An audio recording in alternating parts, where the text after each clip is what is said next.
So for those who did not find, oh my god, I swear to God, LGBTQ Nation, if you give me another pop-up, I am going to personally go to your headquarters and I'm going to put an egg somewhere hidden.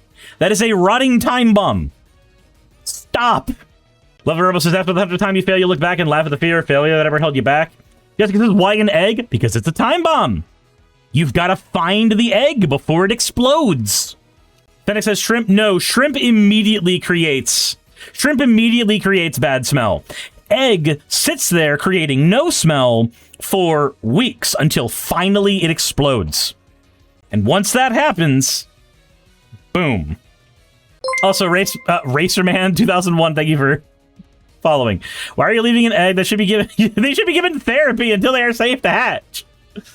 Anyway, yeah, watch Spider-Man punch a racist. Do they actually have the video?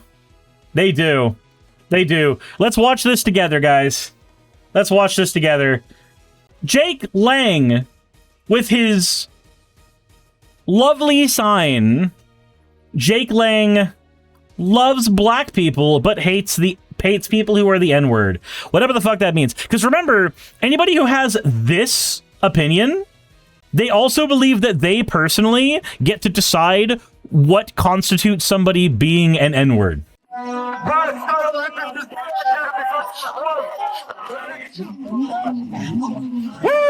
Oh my god! Spider-Man right in there! Spider-Man right in there! But don't worry, guys, don't worry. The person that we need to be defending is the guy who's actively stoking hatred. Don't worry, that's the guy to defend, not the guy who's actively, you know, doing what he needs to do. I know there's somebody who's going to be like, I see, the left resorts to violence. Yes, of course. My stance on political violence has been very clear for a very long time. Everybody is okay with political violence. Every single one. We simply have different lines over where we draw it. If you are okay with the police assaulting somebody, you're okay with political violence. If you're okay with the military, you're okay with political violence.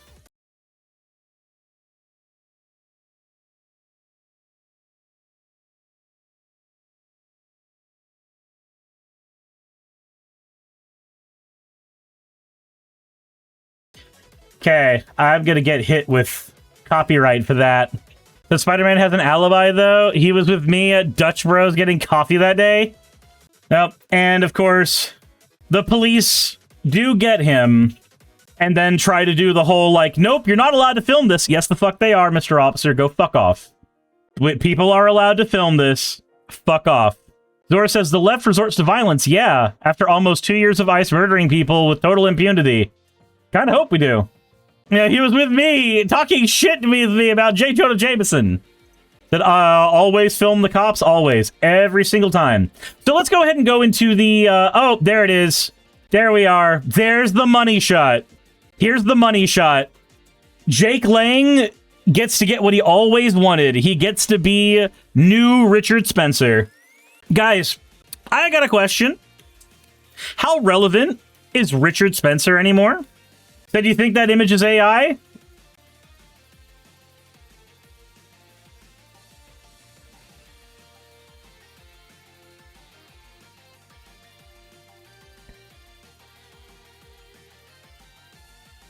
No, those glasses are very much falling off of him. Ah, but I see. There is some weirdness in the image, though. There is a little bit of weirdness in the image. Well, actually, no. Hold on. But isn't Spencer like a fucking nobody podcaster now? Yes, because he's weak. He makes himself out to be this big-ass straw man for the white race, and now he's a fucking nobody. May Jake Lang become a nobody as well, for similar reasons. Jake Lang, a racist and anti-LGBTQ Republican, former candidate for Florida U.S. Senate, who was jailed for allegedly assaulting Capitol Police officers during the January 6 riots, by the way. Most of the people who do this whole, like, the left is okay with violence, lol, were also okay with January 6. He held a hate rally outside of City Hall in Minneapolis, Minnesota, during which he held up a sign that said Jake Lang loves black people but hates N-words. Before he left, a counter-protester dressed as Spider-Man punched him in the face, and the punch was clearly captured on video. Lang was arrested soon after. Interesting. Lang's rally was reportedly in response to 37-year-old white woman Shiloh Hendricks being found guilty of disorderly conduct after calling an autistic 8-year-old black boy the racial slur at a playground in Minnesota. Guys, if what you're defending is throwing slurs at the disabled and fucking minorities, you're on the wrong side, and you deserve Spider-Man punching the shit out of you. Lang appeared at City Hall on Saturday around 11:50 a.m. in the back of a truck, protected by guards and Minneapolis police, and followed by an additional SUV.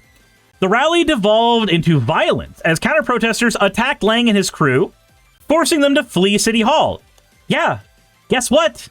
It was successful then. They had to flee. They were there for 6 minutes, and then they got attacked. And again, there's going to be somebody in the comment section who's going to be like, I see. So you think that violence is okay against people who disagree with you? Yeah, so do you. If you were for what happened on January 6th, you disagreed with the results of the presidential election, and you believed violence was an okay response to that.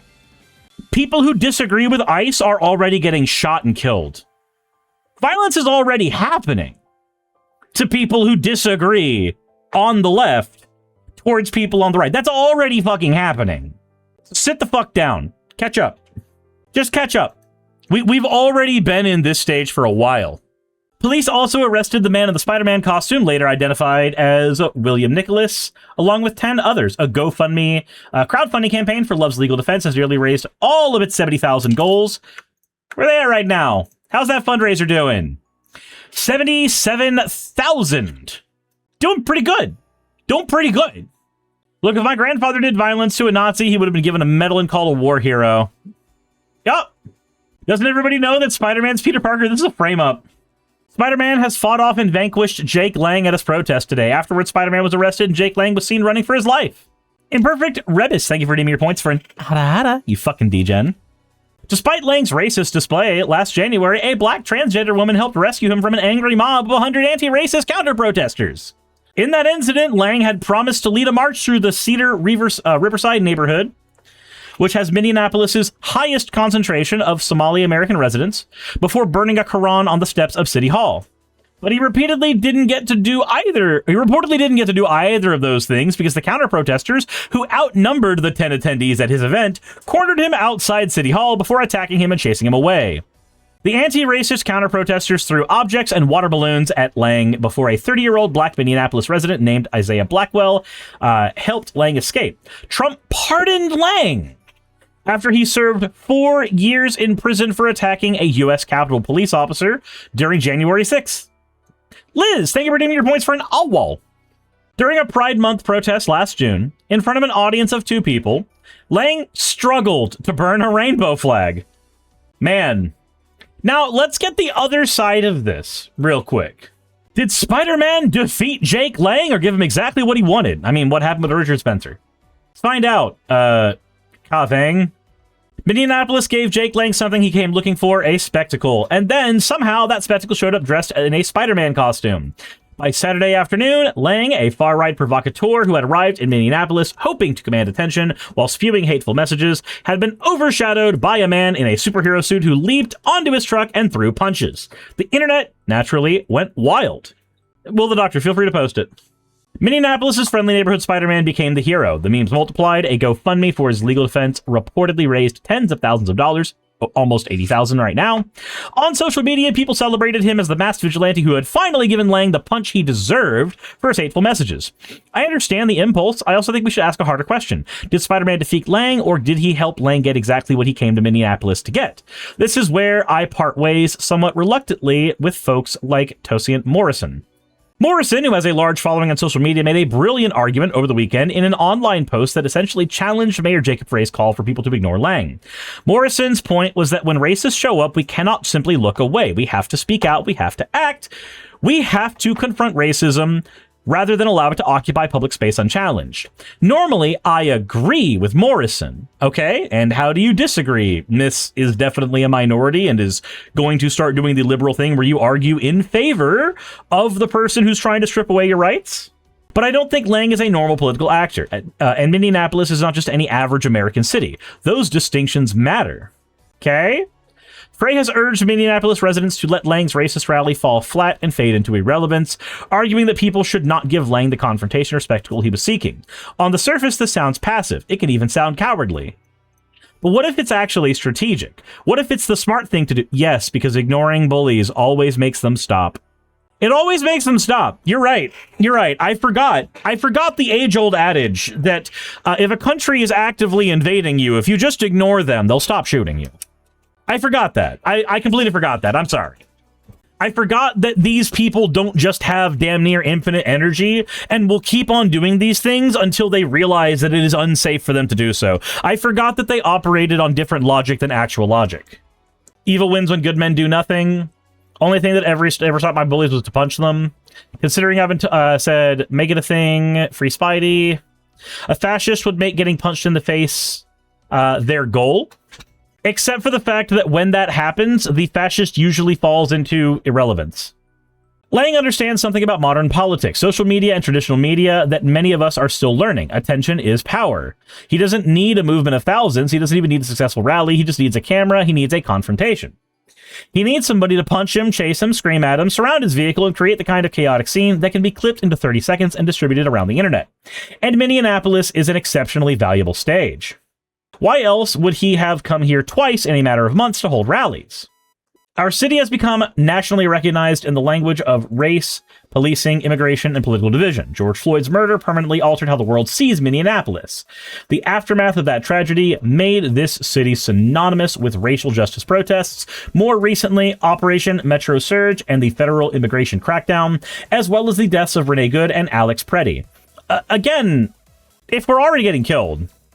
Lovely says that's what mean when the fascist gets captured on camera getting punched, everybody just laughs at them and they become irrelevant. Their plan never works. A provocateur doesn't need thousands of followers. When he can come to a city where everything he does already means something. That's why I'm not convinced that confronting Lang is the victory we think it is. Right, but he's just going to keep doing it. Like, he's going to keep doing it until he gets the thing he wants, so we make the thing he wants dangerous. I'm curious. Because with Richard Spencer, we saw exactly what happened. And I'm actually curious. Hold on. Is Spencer noted even once in this article? How the fuck are you going to run defense for just letting Lang get away with all of his shit without mentioning the most notable Nazi to have ever been punched on fucking camera? How? Like, there's also this one in more recent days. You know who became a meme that everybody knew after this moment? Not the guy getting punched. What's crazy about this? Yeah, I'm going to punch you in the face. You're gonna punch me? Yes. And you're gonna get in trouble for that. Okay.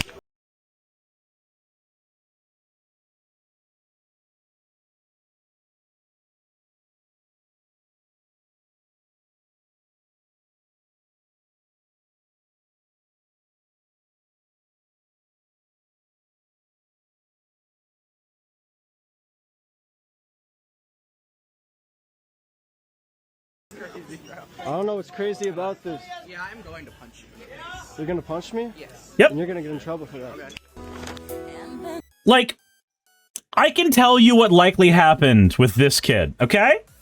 After this clip, immediately, within a fucking week, got laid. Within a fucking week. Or at least within a week of getting back to school. That's the kind of thing that takes you from person who nobody cares about to, oh my god, you're a goddamn legend. He had 2 girlfriends, 1 for each shoulder. You walk away from that. I don't know what this person's social standing was at their school beforehand, but I damn near promise you that dude is fucking king of the school at that point. And now we're talking about Lang again. I was at 3 family gatherings this weekend and everybody had their phones out, glued to watching 30-second clips of the Lang rally. We were talking about Spider-Man. Even my 12-year-old son asked me if Spider-Man appeared downtown to web-sling a villain. I told him that Minneapolis Spider-Man is 33-year-old William Nicholas Love and not Peter Parker. Miles Morales or anybody Spider-Man from the... Woman! Woman, you fucking idiot! No! No! How are you gonna do that? Okay, so your son says, hey, did Spider-Man come to web-sling a villain? The answer is yes. The answer is yes. Listen to the actual words of fucking Stan Lee. Spider-Man can be anybody behind the mask. And the anybody behind the mask in this specific situation did, in fact, assault a villain. As Spider-Man is known to do. No. No. To a 12-year-old, the story is simple. Spider-Man saw a bad guy and stopped him. I mean, that is what happened. That is exactly what happened. Adults know the world is rarely that simple. Actually, ma'am, sometimes it is that simple. Jake Lang is a villain, and Spider-Man came to punch him. Sometimes it is that fucking simple. It is that simple, ma'am. Now we're talking about Lang, and the spectacle worked. Yeah, but are we talking about Lang more, or are we talking about Spider-Man more? Are we talking about the Spider-Man that attacked the villain more? Because most people are talking about Spider-Man and how pathetic Lane looked. No, ma'am. No, this is moronic. I appreciate where you're trying to come from. I appreciate you're trying to come from this. Maybe violence isn't the answer because violence is the answer that the fascist is seeking to be done on them so they can be persecuted. Cool. But they're already doing violence. Jake Lang had already done violence. That put him on Spider-Man's radar. Jesus. Subscribe for more, I guess. Hey, you made it to the end. I want to give an extra thanks to the patrons who allow me to do this full time. I want to thank Aaron Rail, Astral, Britzkrieg, Jemshin, Poundini, Red Joker, Victoria, Jonas, Craig, Tarika, Fireshard, Smiling GM, John, Dren Hadamada, Creeper, Sagitta, you know I'm not saying that last part, Sylvie Snow, Valis of Seraph, Ottoman Angel, Rooster Rachel, and Fire Panda, who are all my $20 and up patrons.